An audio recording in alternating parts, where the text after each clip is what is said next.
Good morning, everybody, and welcome to Model Office 2020 Regulatory Review. Thanks so much for joining.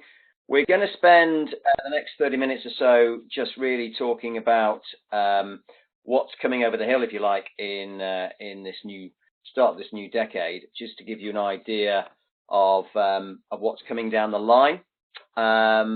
Just so you know who we are, if you're new to Model Office, we are what's classed as a Reg Tech platform. Reg Tech is effectively anything that allows firms to make sense of all the rules and regulations and become more compliant. And our technology really is all about empowering professional practice, good conduct, reducing compliance costs and time. We'll talk a bit about Reg Tech a bit later when we talk about the direction of travel of the regulator. Just some housekeeping points. You should see a mic icon on the top left of your dashboard. If you are struggling on sound, click on that. If not, then please can you call in on the conference number with the ID supplied in the emails sent out. So I've just got someone letting me know that they don't have any sound, so I'll just put a quick note on that to stipulate exactly what I've just said from that type of thing as well. So effectively, what we now need to do is allow you all in without asking to join, which I've done. But I'll just let Samantha know that to click on the icon, and hopefully she can get in. 2 seconds for call conference number. Okay, that's gone out to Samantha. So hopefully, Samantha, you can hear us very shortly. So just to crack on with this, really there are 7 key areas that we see the regulator are very much focused on over the next 12 months or so. And firstly and foremostly, you've all had the senior management certification regime to deal with. Well, that's certainly coming into forbearance this year. And now we've effectively got the whole focus now on a new accountability regime. This is going away and above and beyond the approved persons regime, and we'll talk about a bit about that. That then flies into duty of care, which, if those of you who followed the regulations over the last few years, is very much at the heart of what the FCA are up to. We'll talk a bit about that. Talk about client-centered practice, business practice. We still don't believe that most firms actually are client-centered, and I'll talk about why that is a bit later on. And then we've got risk management, data security, robustness of business models, and then finally we'll talk about the direction of travel with the regulator and Reg Tech going forward. So those of you who've read the business plan of 2019 to 20, this really follows where what the regulator is stipulating are the most important things for them. And what we're talking about there is, as I've talked about, is client outcomes and operational systems and controls, particularly around culture. So the FCA are very much focused on risk of governance, accountability failings, which a lot of that is around the SMCR, which we'll talk about. Operational resilience is how robust is the business being managed, and risk assessment, risk management comes into that, and that is now in the crosshairs of the FCA. So they're very interested in how you're managing risk in your business, inside and outside the business.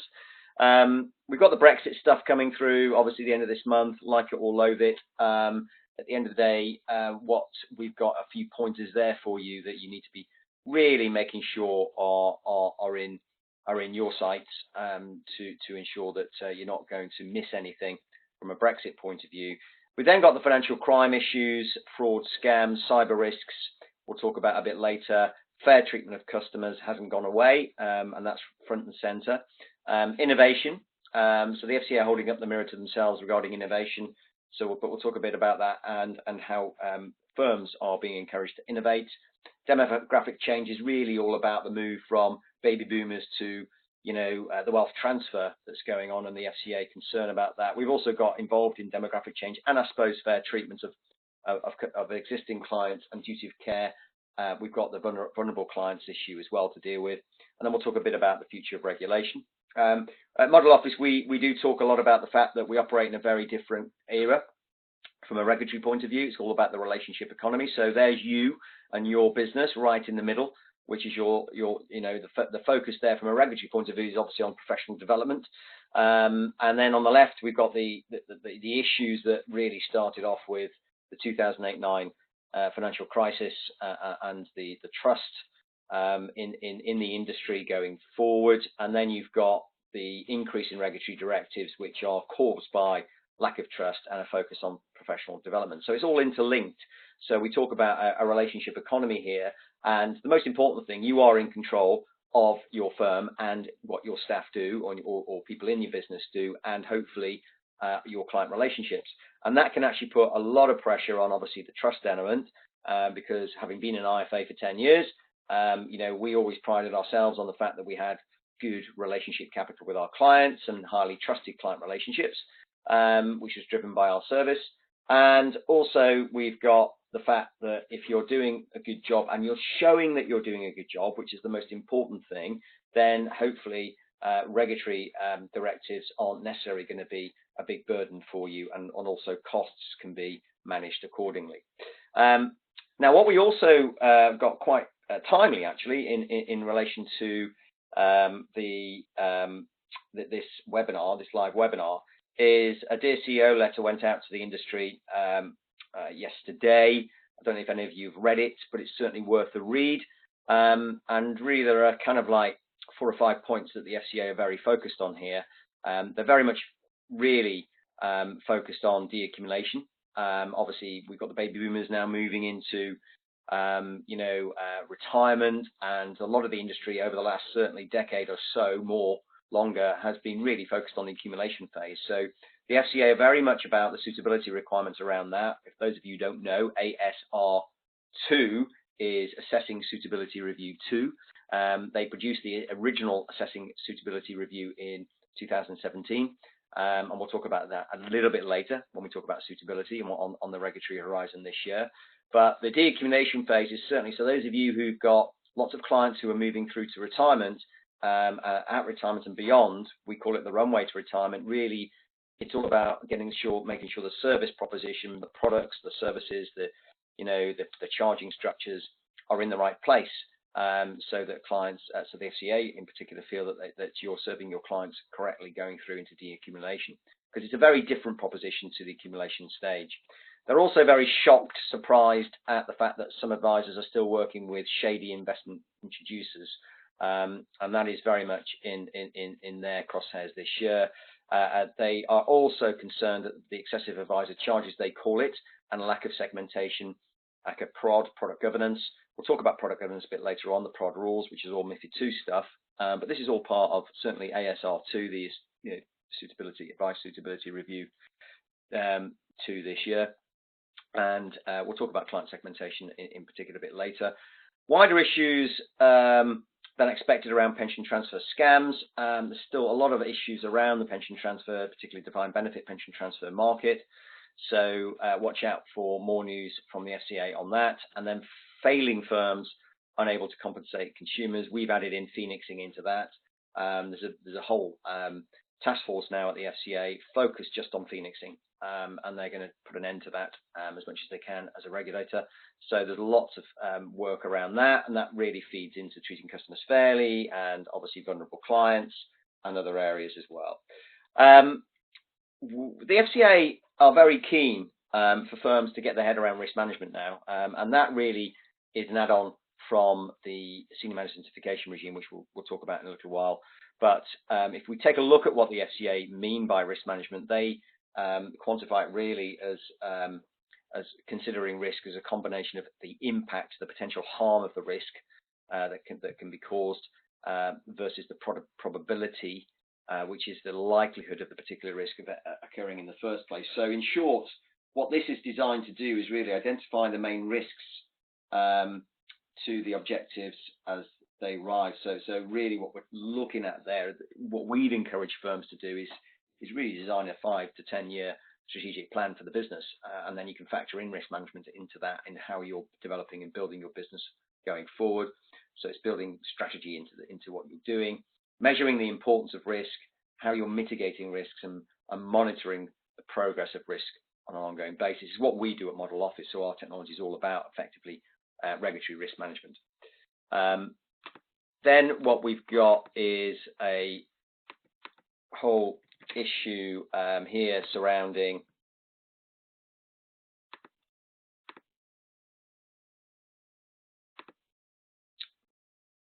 sorry, the screen froze for you, so we're giving you now the full presentation. Let me just go back to benefits of risk management. So what we're looking at here is improving governance across compliance, conduct, competency. So the 3 C's we call this: compliance, conduct, and competency. A big part of that is the SMCR, increasing the likelihood of achieving the organization's goals. Really, the FCA are very focused on that you're providing assurance to all stakeholders in and around your business. That includes them, that they've got the confidence and the trust that you're running a professional practice, establishing a reliable basis for decision making and planning, improving organizational resilience, which we'll talk about, which is part of the 2019-20 business plan, effectively allocating unused resources for risk management. Technology can help there, which we'll talk about. Establish enhanced decision making, which in turn will provide benefits for improvements of efficiency of the business, the way it's run. So again, I come back to, if you haven't designed a strategic plan for your business over, let's say, 5 years, I'd highly recommend you do it. We have a template, for example, how to do that on Model Office. It's something that firms kind of don't do. But we would argue that, well, look, if you're structuring financial plans for your clients, then structure one for your business going forward. Let's talk about the B word, Brexit. There are certain issues here which will apply to firms, even if they don't think Brexit is going to be a major factor for them. You need to be obviously looking at, do you have clients living in the EU and how this is all going to affect them. But from a data perspective as well, you've got issues regarding cross-border data management and implications being assessed if again you've got clients overseas. You need to look at the tax angles and the legal angles on contracts and mandates. So, for example, assess and understand your firm's EU exposure, market exposure, loss potential of passporting rights. What we're moving to potentially is what's called equivalence, but we don't know if how that's going to play out at the moment. Obviously, we've still got another year or so of this all to go, or longer. And a good example of that is any fund houses moving to remain in the EU for their own tax implications. So for example, you may see firms already have relocated or partially relocated to Dublin, for example, or Luxembourg, Paris, so forth. So you just need to be mindful of how your investment proposition is set out, and is there any exposure to Brexit as this comes through. And we'd recommend with anything, because obviously your clients are very reliant on you as a firm for quality of advice and planning and reassurance. It really is all about reassurance. So client communications are central to this. So if you've got a client communication strategy, newsletter, e-news, blog, whatever it is, getting something out to your clients in and around the Brexit issues, I think will be helpful for you as a business. Then we move through to this cultural issue. So when we're talking about culture, really it's the tone at the top of the business, how that moves through the business, and the senior manager certification regime is all about, at the top of the pile you've got the senior management functions, and then you've got the certification, the training and competence that goes with that, and then the conduct rules at the bottom. We would argue the conduct rules are probably the most important thing with the SMCR, because if that goes, then it's like a house of cards. It can all go horribly wrong. Conduct is all about behavior, and that's not as easy to assess as something that's data driven, for example. So there you need to ensure that you're fully aware of reasonable steps that goes with any breach of the conduct rules, particularly if you're in the senior management functions. And we've got whole papers on this, which if you want a copy, please send us a note at the end of this, and we'll happily send that out to you. But also we've got a implementation pack, SMCR implementation pack with project planning, templates and so forth, So again, I can make that you aware of that when we send out the recorded copy of this webinar. So really, the SMCR is also about who's in and who's out. So you need to be aware of who the auxiliary staff are and who's not involved in this, because that's very important. But the FCA have been very prescriptive about who's out, but not as prescriptive about who's in. That's up to you, particularly around certification and the conduct rules. So this is all about your firm showcasing, and the individuals in the firm showcasing high accountability and responsibility for what they do. So evidencing what they're up to, evidence-based practice is paramount, and showcasing that. So if it's not written down, it didn't happen, is pretty much the mantra that we're putting out to market on this. Just as a reminder, the senior managers at the top of the level are pre-approved by the FCA. They have responsibilities, statements of responsibilities, which are not war and peace or job descriptions. They're very specific about what their activities and tasks are. They need to be very clear. Their duty of responsibility and prescribed responsibilities are set by the FCA, and ideally one per role. But obviously in the real world, that might not be the case, but it'd be possible. So you need to be very aware of how they are shared and showcase why and evidence why they're being shared. You've got the fitness and propriety, the criminal checks, the regulatory referencing approaches, which we'll talk about in a little while. But the most important thing with that is criminal checks, is you going above and beyond the APA regime, the approved persons regime. So we would recommend that you become registered with the disclosure and barring services, for example, to do those criminal checks. Certification regime is really all about who's in and who's out, knowing what functions, certification functions they're holding, and how to ensure that they're all trained effectively on what they do. So training and competence is paramount there, and it's all about the firm doing this, not the FCA. And then the conduct rules, again, is the high-level standards of the two tiers, the individual conduct rules and the senior management function conduct rules. The first three senior management function conduct rules are all about these reasonable steps that I talk about. So training and competence in and around reasonable steps is now front and center. And the FCA are really moving away this from civil law to it being criminal law, really, in the sense of they are the judge and jury. They've already shown their teeth. They've already fined a top four bank CEO £600,000, overall between the PRA and themselves. So, there will be more fines, there will be more issues if firms are running roughshod over the SMCR. You've got a honeymoon period really now to get this in place to December this year. So we'd highly recommend you keep the focus on it and all the good work that you're doing. We also recommend that you bring in life cycling into the SMCR. So life cycling is all about understanding, more of a HR functionality with this and how it fits into what the journey is of your people within the business. So here you've got the recruitment, the ongoing onboarding process of new staff in around the senior managers side of things and the role commencement stuff that's going through. We'd highly recommend on this that you're mapping the roles. Now, it's not a requirement if you are not an enhanced firm, so if you core a limited scope, but it's good practice. And actually, SIS 2.1, which, we've got a planning point on this slide, actually says that, you should be very aware of the roles, responsibilities, and that business affairs are monitored. So that really says to me it's role mapping. So you should be doing this anyway. And it's good practice to do it, because if the FCA come knocking, particularly around reasonable steps, they'll want to see your role mapping, even if you're not an enhanced firm. So again, it's good practice for you to do this. It's very cultural. It's all about the three C's as I talked about: the conduct and the competence, making sure that you've got the right people in the right place with the right skills and right responsibilities, and everybody knows it is the key to this. Certification life cycling is all about understanding, who does what and why, when and why. Again, it's very HR driven. We find in the market that a lot of firms don't really have a dedicated HR function. A lot of the firms outsource, for example, to compliance service providers, which is great. That's not a problem at all. But outsourcing, there's a big focus on outsourcing because it's all about accountability of outsourcing and that relationship. But the key issue is that we would encourage firms to really focus on bringing in-house some HR requirements. And life cycling, again, can help with this. You can life cycle, you can build life cycles in practice management solutions like Intelligent Office, for example, Iris and Curo Time for Advice. So, the technology is there to help you do this and the admin side of your business, but we'd certainly recommend that you do that.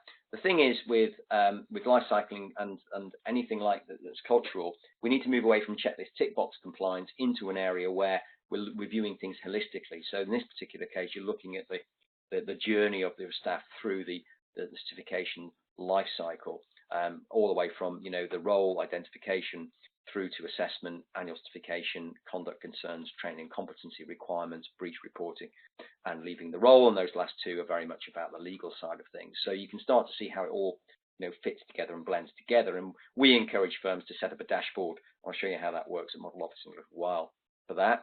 The other thing to mention as well is you need to watch out for information givers. That's MiFID II. So that's anybody who can be construed, for example, as providing information advice to clients.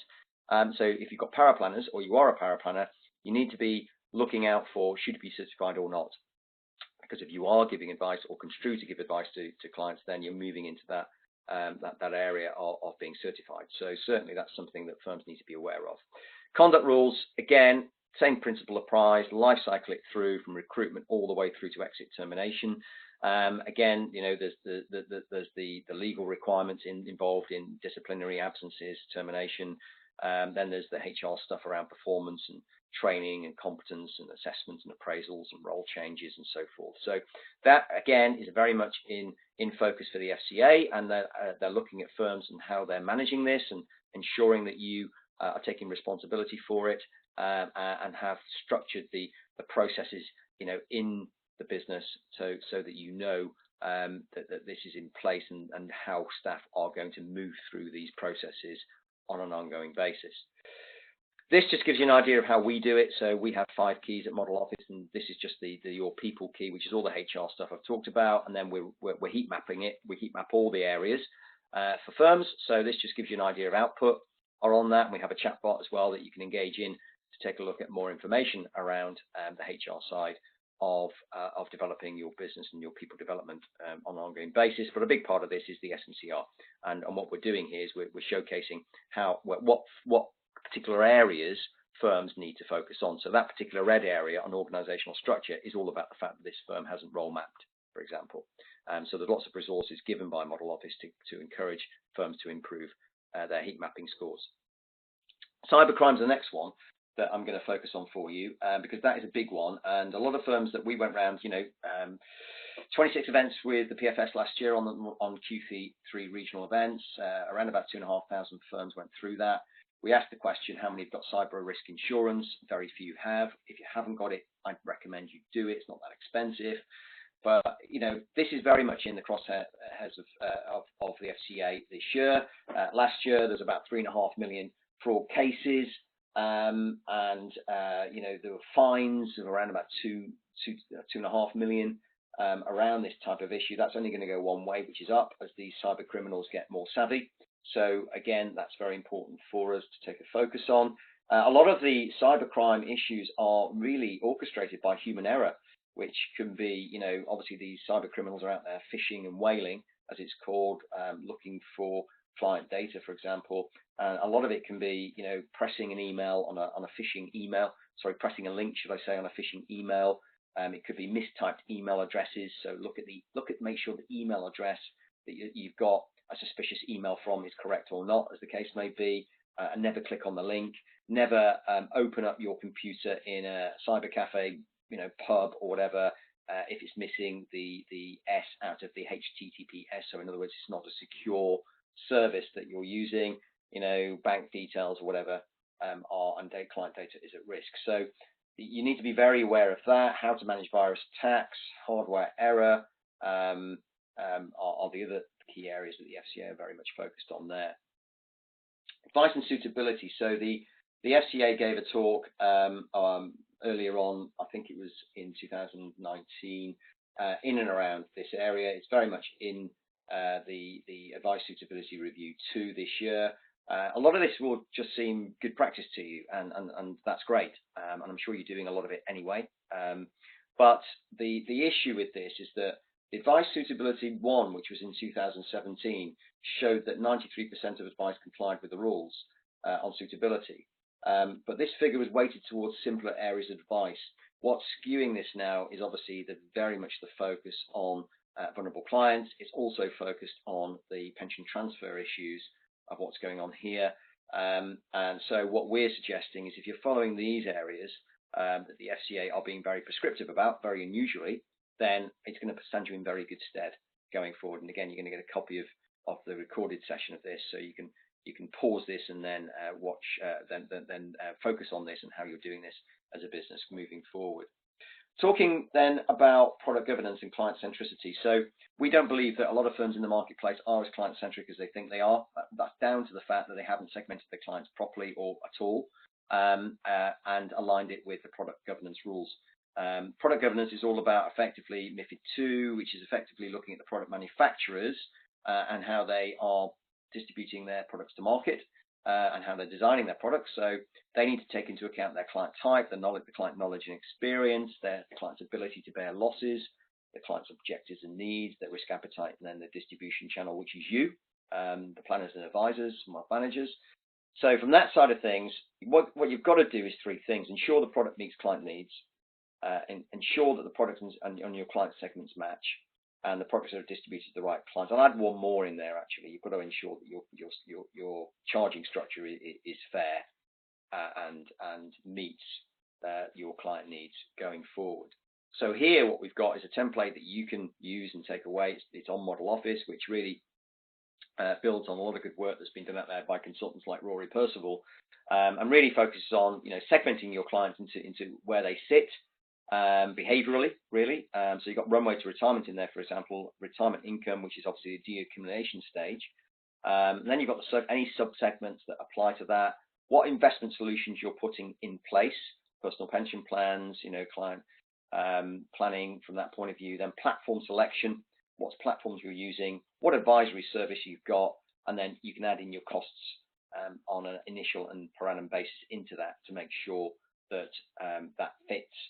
Also look at any outliers, and the outliers you might think, what, they're just, there's no point in servicing those clients, and then you can effectively offload them in a professional manner, of course. But this will add value to showcasing that you're a client-centered business, and it will add value in showcasing that you are, compliant 100% with product governance rules. So that's very important to implement going forward. We'd also take and recommend, with what the FCA have got coming around on their focus on fees and advice suitability this year, looking at your service costs versus what you're offering to your clients. And here we've got some four key factors looking at, we call them avoiders. They're traditional advice, high cost, low interaction really with what you're doing, but they're very much about avoiding doing anything. And they just tend to look at traditional advice. They're very conservative in what they do. You've got the self-directed at the bottom, which is the robo-advice market. That's under stress and strain, as you may have seen in the press of late. It's very costly to onboard clients into that area, so they're in trouble. And then you've got over on the right-hand side, clients who are really involved with you, doing a lot of work with you, but you're actually involving some technology in that, whether you're offering some form of robo-advice to a certain segment of your clients, for example, maybe the millennials or whatever, I don't know. But that is really all about how you're blending technology into your advice proposition. It could be offering a client portal or whatever. So that's interesting. And then looking at those clients who many firms look at their sweet spot, the wealth planning, the delegators, they haven't got the time poor, they just want to get on with you giving them advice and planning professional services. So really you need to be focused on where your clients are moving, and that might be a sweet spot for you to focus on this year, looking at how technology can enable you to deliver your services to a certain segment of your clients at lower costs, to make sure that they're getting value and seeing the value of what you're offering going forward. On that one, you could be looking at the wealth transfer issues of the baby boomers to the millennials, and how you're going to rejig your proposition there, or look at the deaccumulation phase, for example. Operational resilience is a big one that the FCA have focused on the banks in the past, but I'd argue that it really is something that you need to look at. So that's looking at board and senior management led, driven from the top, really focused on the ensuring that you've got your systems and controls in the right place. Again, putting together a strategic plan for the business, making sure you're measuring everything in the right way, looking at tolerances across anything that could knock things out of sync, and then making sure that you realize that failure is inevitable in life. It's the only way we succeed as businesses. But looking at where, learning from our failures. So looking at, again, that's the risk management approach from that side of things. And the FCA have done a lot of good work on this. They've got, 5 conduct risk questions program that they've been doing over the last 5 years, which is how you're identifying any risks in the business, empowering individuals' accountability to manage the risks. That's training and competence, really. Looking at mechanisms to improve risk management, could be training, could be digital tools, technology, strategic oversight, and assessing activities that can undermine risk. The FCA are very much focused on where they're going from a regulatory point of view on technology. So they are holding the mirror up to themselves. So what you're going to see a lot of talk now at the FCA towers is all about effectively how they can use technology to ensure that they are regulating the industry in a cost-effective manner. And the other issue with that is they are streamlining Gabriel, which you may think is good news. Well, we're involved in that with the FCA. We met with them just before Christmas. Unfortunately, they've got a new platform, which is good, which is hopefully going to be more user-friendly, but it's the same data input. So not much will change from the data input side, which we think that can be done. So we're pushing them on that. We're working with the model office and see how we can drive more streamlined activity around Gabriel reports, for example.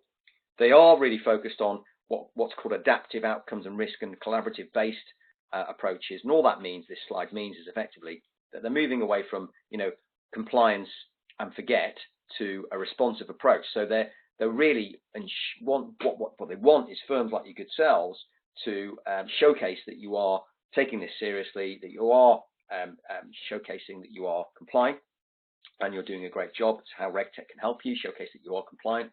And for areas that you've got, gap analysis, for example, blind spots, weaknesses, then you've got that risk management approach going forward. So you're taking the initiative. That's what they want, really, for firms to do in the marketplace. We call it self-regulate. The next area, really, I want to focus on, rather than just focus on technology, is how you can blend in technology into the business. So what we're focused on here is what type of firm, what's the optimum model that the FCA are looking for this year and beyond. We've talked about this a lot, actually, over the last couple of years, but financial planning, certainly client at the center of everything. Outside that, you can be blending in coaching, guidance, auto advice, streamlined advice, in and around using technology in that, whether it's robo advice, whether it's client portals, whatever you're looking to blend in from a technology point of view to reduce costs can help. Advice, investment management comes outside that, and then you've got the auxiliary services, professional services, and then RegTech and support services. So we're a software developer, we're not a support service, but the important thing there is that if you're involving technology in and around compliance, the idea over time is that should be able to give you more MI and should be able to reduce time and costs associated with that. So in summary, what we're encouraging firms to do really is think holistically, think how everything fits together. You've got all this stuff coming down the line from the FCA this year. Really start to employ a more strategic approach. So build a strategic plan if you haven't got one for the business. Build in risk management into the business and move away from tick box compliance and checklist compliance. Assess your culture. Make sure that you are on the money with the SMCR. You've got the right people in the right place with the right skills and right responsibilities. Employ operational governance to assess any risks. And you can do that by using technology. And acknowledge technology is an important enabler platform in supporting your professional development. The FCA certainly sees technology as a key component of how they're empowering their watchdog scenario. And what we're looking at really is how technology can help with, professionalism and competency and conduct, which is all about the competency side, is all about the skills and knowledge in the business and how you can showcase that you've got the right people through the right training and competency programs. Conduct is all about behavior. People are walking their talk in the right way.